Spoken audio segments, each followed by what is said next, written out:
Chapter 2. Tamed by a Kiss. Enkidu was formed out of clay. Aruru, goddess of beginnings, dipped dawn fingers into the sea and pinched off a knob of earth, smoothing it into a shape of a man. And that was Enkidu. But the clay she used was full of tree bark, leaf mold, broken snail shells, and seed husks, so that the man she made was shaggy and rough, with a pelt of matted hair and a bark brown face. When he opened his nut-brown eyes, he found himself among animals. The wild ass would stand still while he drank her milk. The birds sing in answer to his whistle. The wild dogs fawn sooner than bite him. But Enkidu did not know if he was ass or dog or bird. Whenever he found traps or nets or pits left by hunters, Enkidu spoiled them because he thought of the animals as his family. But the day he saw a hunter crouching by the waterhole, he felt more puzzlement than hostility. Here was a beast like him, a small, scrawny version of the reflection Enkidu saw when he lay down to drink from the pool. Still, Enkidu's brain was made from clay, and after the trapper ran away and his smell faded from the waterhole, Enkidu forgot him. Then suddenly one day, there came an altogether different smell, as sweet as wild honey, and it made the long hairs stir on Enkidu's skin. He walked fast, then faster, breaking into a loping run. The smell was like hunger and thirst, hot and cold, all rolled together into a craving.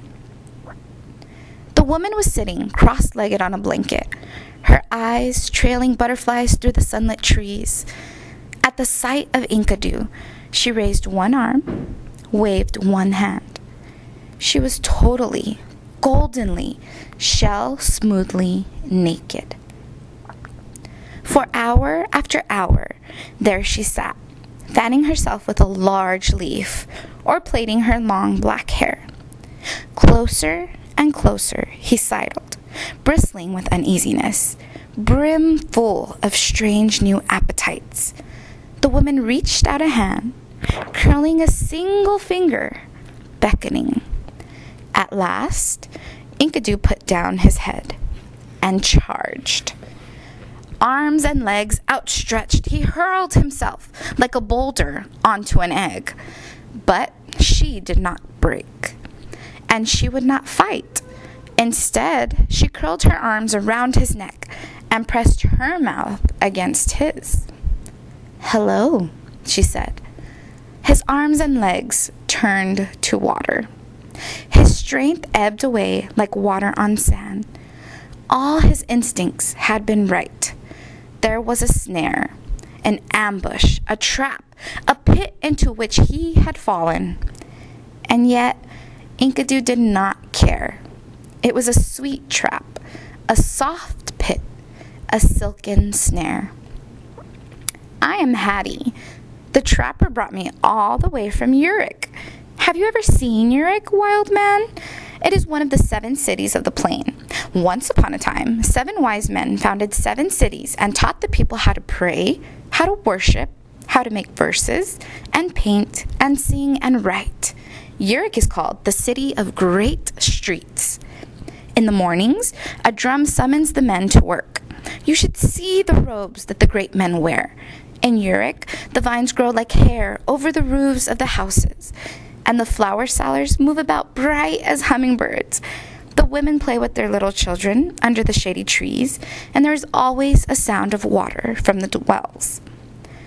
The river winds by, and washed clothes blow out in the trees outside." As she talked, she plucked the burrs from his woolly skin and teased the matted knots out of his waist-length hair. Every time he shaped his mouth into a howl or a snarl, she pressed her lips to his. "Come with me to the camp of the shepherds and meet more men like yourself. Eat roast meat, white bread.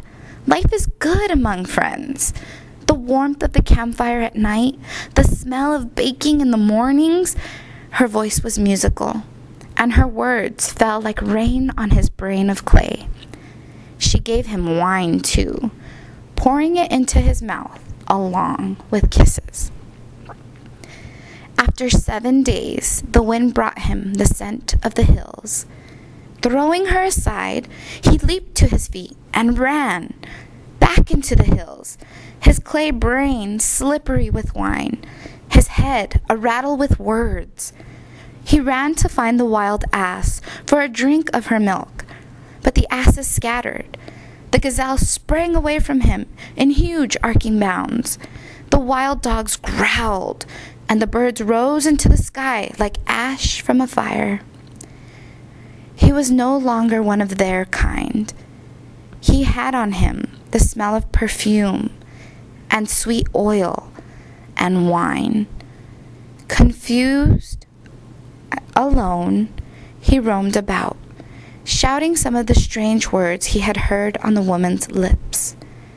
Jugglers, temple top, Lugalbanda, berry juice, Gilgamesh.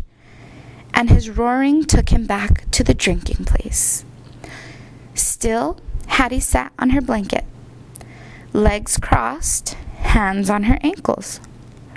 She beckoned to him, and this time he understood when she said, "Come, Enkidu, and let me show you the world of men." Hunter was delighted at what Hattie had achieved. He could see at once that Enkidu was no longer a beast to fear. There would be no more broken traps or torn nets. Hunter and the shepherds laughed to see how the ignorant brute called Enkidu could not even drink from a cup, did not know what to do with a loaf of bread or a dish of lentils. But Hattie did not laugh. She sat beside Enkidu, her torrent of black hair breaking over his bent knee, showing him how to use a knife, how to refill a cup.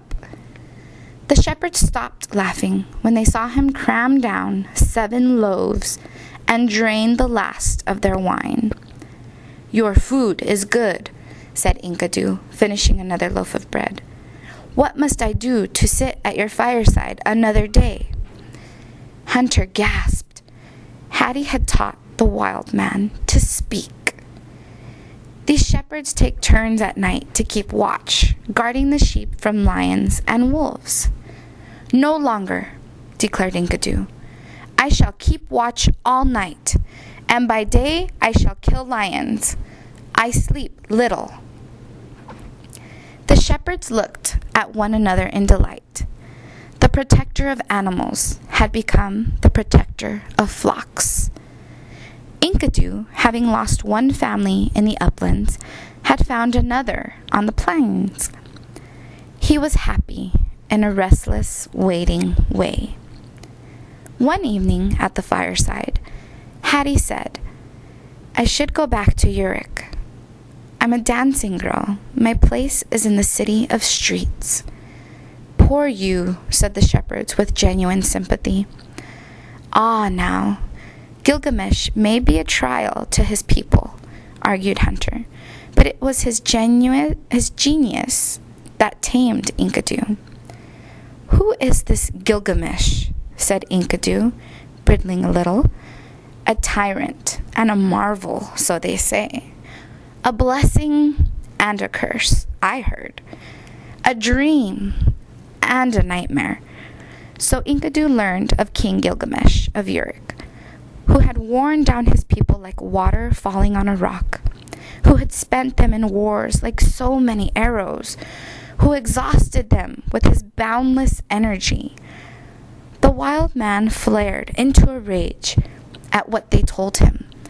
Is that any way for a father of his people to behave? I shall go to Uruk and challenge this Gilgamesh. He leapt to his feet. The demon must not be allowed to trample the hearts of his own people. Soft-palmed, sponge-bellied, city sluggard, I shall pound him into clay. King Gilgamesh was contemplating marriage. Every day he shut himself up in the temple of Ishtar goddess of love. And the people outside could hear the slap of his sandals on the pavement. The city swarmed with panic. Rumor had it that the king would marry the terrible Ishtar herself. Then a new stir swirled through the marketplace. The crowds parted for a new face. A man almost as alarming as Gilgamesh in his size and the spread of his shoulders. Hattie, the pretty little dancing girl, was with him. The crowd murmured and gasped. "He is the size of Gilgamesh!" "Shorter." "Yes, but thicker set. A wild man, bred up with the lions." Gilgamesh came out of the temple and turned towards his mother's house. His mind was made up. He would woo and marry the goddess of love. She was the only fitting bride. Enkidu stepped out into his path. Gilgamesh, deep in thoughts of marriage, moved to go around him. Enkidu stuck out a foot and tripped him up. Gilgamesh grabbed Enkidu's arm as he fell and pulled him down too. He was instantly enraged. They wrestled in the doorways of the houses, their bulk smashing the doorposts and bringing down the lintels. They grappled each other, head to head, chest to chest, barging through the walls of buildings.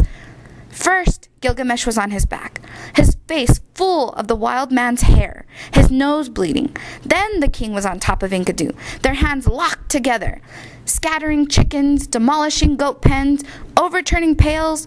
The two men wrestled for fully an hour. Then Gilgamesh caught Enkidu off balance, and with a twist of the body, hurled him to the ground. Enkidu lay winded. Gilgamesh, hands clasped on knees, snorted out a triumphant laugh as he struggled to catch his breath. Then Enkidu too laughed. Lying on his back, he saw the fearful stars blinking down between the high buildings and laughed out loud. "There's not another man in the world like you, Gilgamesh." Gilgamesh sat down with his back against a wall. It was an unfamiliar feeling to be tired out. The two men looked at one another. Then Enkidu flexed his arms, and Gilgamesh flexed his, and they fell on each other again. But this time, it was an embrace. They hugged each other with the passion of new friends who know that they will stick together through thick and thin, come what may, do or die.